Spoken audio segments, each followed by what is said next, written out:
Alright, Treagles, what's happening? So, weekend just gone. I was at another wrestling show, and this was for the IPW Fast as Lightning, and this was in Harlow. So now, unfortunately, I don't have any videos to bring you for this show. Not because I wasn't allowed to, because my phone shit itself, and I didn't have a phone to take videos with. But it's all good. I'm getting an upgrade, so I'll be getting a nice phone, when I can bring you loads more videos from other independent circuits, which I can't wait! So let's kick things straight off with my review and rundown of some of the matches. First match up. Now, if you remember going to the IPW show back in Harlow I don't remember the date, which is not very professional, but still, it's in my videos. Check them out and you'll see it. There was a Royal Rumble and it come down to WizKid Lance Lawrence and Exodus, and I got his name right this time for the first time, instead of saying Explodin and Expelliarmus and all that lot. It come down to them two in the last match. Now, WizKid got eliminated by Exodus, and then that set up the rematch for this show. So that was the first match that kicked off. So it was Exodus against Lance Lawrence, the WizKid. Now, this was a difficult one to judge regarding the crowd, because the crowd wasn't very up for it. There wasn't much noise. And I know yours truly didn't make much noise as well, because I had a fucking banging headache all day, and I could not shift it. I was popping pills. Well, I was popping anything extra, like there was no tomorrow, just to shift it, and I couldn't for fucking some reason. It would not leave. So unfortunately, I had a banging headache, so I wasn't really up for shouting a lot, but I wasn't going to miss the show, so I just went along anyway. But anyway, you had obviously WizKid's, speed, his pace, his agility against Exodus, who comes across as your big strapping lad who will go for the one hit KO type thing. So the match started off in favour of Exodus. He pretty much dominated quite a bit of the match at the beginning. WizKid took a while getting into it, but managed to turn it around, doing a few high flicks and tricks, which was very good. I am a big fan of WizKid, as well as I do like the high flyers as well. Unfortunately, it didn't end in a win for WizKid. Exodus did pick up the win. He managed to get him in a choke slam, and he got some fucking height on that choke slam as well. And Exodus picked up the win. And pretty much, I know it sounds pretty shit because I'm not really giving you much of a great commentary, but it's just going by what I can remember, which doesn't sound like a lot because I ain't got no video footage, because I normally look back at that and go, oh yeah, but unfortunately I haven't. So like I said, this one's just going to be you looking at my ugly mug while talking bollocks. So then the next match up, and this was a women's match, and this was between the Tennessee Honey, and she was up against Nixon Mule. So I've seen Tennessee Honey before. She's very energetic, loads of energy. Ain't that the same thing? But anyway, no, she's really good. She comes out dancing, and your partner and the forget I did that. It's just a shame that the Tennessee Honey's dancing from outside the ring wasn't implicated inside the ring with both wrestlers. It wasn't one of the greatest matches I've ever seen with Tennessee Honey, because I've never seen Nixon before, but I just couldn't get into it. There was nothing that grasped me to think, wow, it wasn't one of the best matches. And I think that everyone can agree on that. So like I said, this was a difficult one to call regarding the crowd, because at the last IPW show that I went to in Harlow, it was a fucking brilliant show. The crowd was on it. All the wrestlers was on it as well. Where this show, for some reason, I don't know if there was more families there with little kids, but then you'd think that they'll be the ones that would be shouting, making all the noise. But there wasn't much noise going on. I mean, there was a couple of guys in the back singing the Timber song, but other than that, there wasn't much going for it with the wrestlers. So let's move on to the next match, and this was a 6-man tag match, and we had a legend with us. We was graced in the presence. Yeah, it was me. You're right, it was me. You was in church. No, I'm joking. Right. No, in the 6-man tag, we had the Tassel Tusslers, Brad O'Brien and Olive Peace, and their tag partner, the one and only, the Blue Meanie. Yep, the Blue Meanie that used to be in WCW and WWE. Yeah, no, he seriously was there. And they was up against the London Riots, Rob Lynch and James Davis, and their tag partner, Joseph Connors. So as the match started, a couple of them have got in and started a bit of wrestling and everything.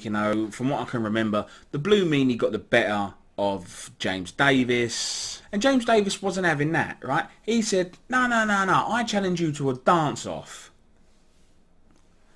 Hang on a second. You're wrestlers. You're the London Riots. You're meant to be hard men cockneys from the East End. Yet you said, stop this, play my music, and fucking ABBA's Dancing Queens come on. What the fuck was that about? I personally thought that they was going to play Bulk and Skull's music from the Power Rangers. It would have suited the London Riots better, actually. So anyway, James Davis kicks it off, starts doing a few little moves and everything, getting there and everything, and he wasn't weird to look at. You know, it's like one of those things, you know, you can't help but stare at it, but you know you shouldn't stare at it. You want to look away, but you just can't look away. So he's trying to get his boys up for it and everything, you know, he's trying to get Rob up and everything, you know, and Joseph, and they're not having none of it. No, not having fucking none of it. So obviously James goes first, cuts a few shapes, then he points over to you guys. So then Brad O'Brien's like, alright then, I'll take a crack at this, you know, gives it the one hand in the leg, giving it way and all that. I would show you, but I'd probably fall over, so I'm not going to do that. So then, back to you. So then, the other hard man, Rob Lynch, he's like, nah mate, I'm not having none of this. I'm a fucking East End gangster. I like fucking Jeddy Dills, you know what I mean? And the old East Enders, you know, hey, Peggy Mitchell. What's he end up doing? He only goes and does the fucking spinneroonie. And in all fairness to him, he actually nailed it. It was fucking brilliant. So I'll give you that on that one, mate, there. And it's all being fairness now. The dancing was probably better than the whole wrestling match. And I wish I fucking videoed it. I really do wish I videoed it. So then, off you go. So Oliver Peace's turn now. He's giving a little couple of bumps and grinds and everything. You know, it didn't really do anything like spinneroonie as such.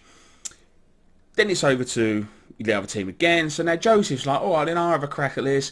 Does a few bits and bobs, blah, blah, blah. Not as good as a spinneroonie. Like, everyone's mesmerised by the fucking spinneroonie right now, yeah? You can't... It's like, what is the point? You might as well just end the competition. End the fucking competition right now.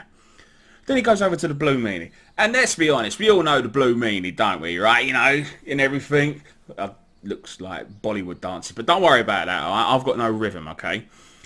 So anyway, it's like, hey, hang on, this is kind of like a tie. We don't know who's won, do we? What's going to happen? They get the ref involved. They get the fucking ref involved.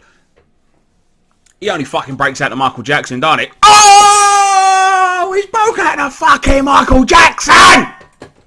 He stole the show. The ref has fucking stole the show! And trust me, that wasn't his only involvement in the show that night as well. But we'll get to that a little bit later on. So anyway, as the match goes on, a few more bits of wrestling. It ends in a big splash from Blue Meanie to pick up the win with the tassels. And then that was match 3. So match 4, you had London v Essex, or North London, shall we say, right, v Harlow. Enfield v Harlow, we'll just go with that, right? Now, I'm a North London guy myself, so normally I would pick for the London guy, North London. But fucking hell! Your promo was boring as shit! I nearly fell asleep. Don't come out claiming everyone is on the dole in Essex. I don't even live in Essex, right? I'm not even from Essex either. You're nicking Richard Parliament's routine now. You started going on about what Richard Parliament does, and I'm not going to spoil it for anyone that hasn't seen Richard Parliament. But get your own fucking thing. Sorry, I've gone on such a rant so much that I forgot to tell you who's facing who. You have pissed me off regarding my London heritage. So, anyway, you had from Harlow. Yeah, you had a Fantastic Four member. You had Johnny Storm, you know, flame on. And he was up against Dean Michaels, who was from Enfield. Mate, A10, fuck off back there. So I've seen Johnny Storm a few times, actually, and I'm impressed with how he comes across in the ring. Dean, on the other hand, I don't know how long you've been in the ring, but it just showed that you lacked a lot of experience. And I don't mean that in a cuntish way. I genuinely do mean that as in you didn't look comfortable in the ring at all. Maybe I'm not giving this review as much, you know, hype as I should be, and it looks like all I'm doing is negative. But like I said, the last IPW show I went to, it was fucking brilliant, and I was so hyped about this one, and I was probably coming into this one expecting the same level, and that's probably where I've let myself down a bit, because I've gone in like this and I didn't feed it.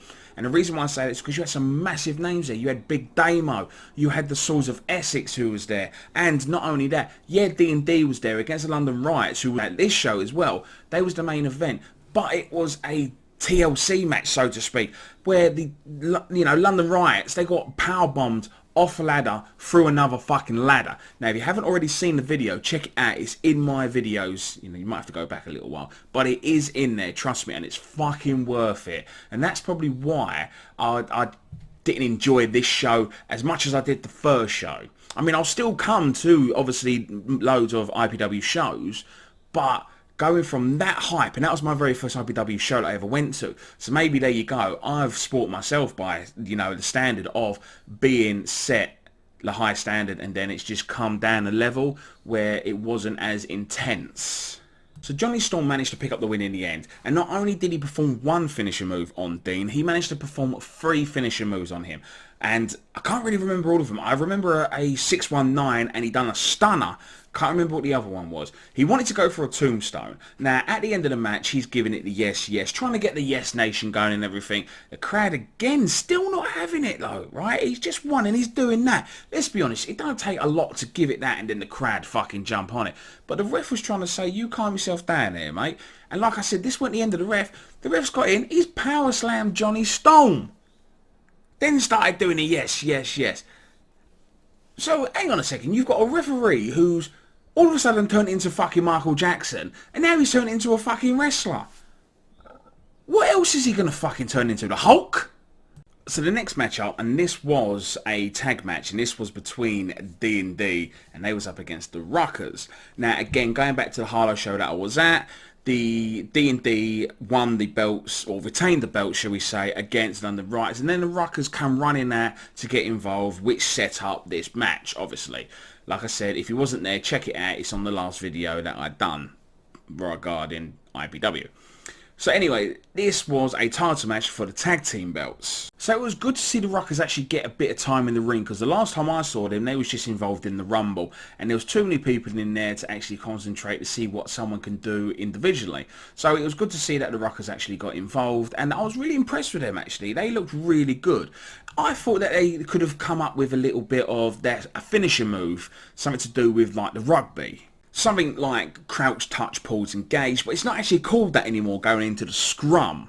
And yes, I would know because I do play rugby. You know, maybe they can come up with something where they're both together in like the scrum set formation, and then as they shout, crouch, bind, set, then they hit them, like they go for like a double spear or something. I think that would be actually half decent, because let's be honest, I've never seen anything like this before, so I think that would be quite decent if they was to come up with something like that. And if you do, hashtag copyrights, I'm taking all the money from that. So D&D managed to retain their belts, and rightly so, if being honest with you. They were the better team on the night, and they're no mugs. They've held this belt for a long time now, or belts, whatever way you want to call them. So good luck to the boys and whoever they face next.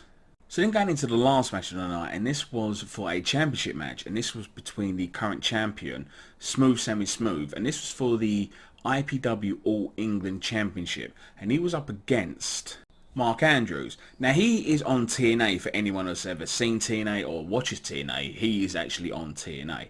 So as this match went on, I personally thought it started off a little bit too slow for my likings. It was kind of all submission type moves, and like I said, maybe it's because we've been sport over the years watching the American style wrestling of WWE, you know, WCW, you know, ECW, all that lot. Then maybe we don't appreciate the British style of wrestling, because obviously some people think that this is a breath of fresh air, you know, it's great to see it coming back, or it's good to see some wrestlers doing it.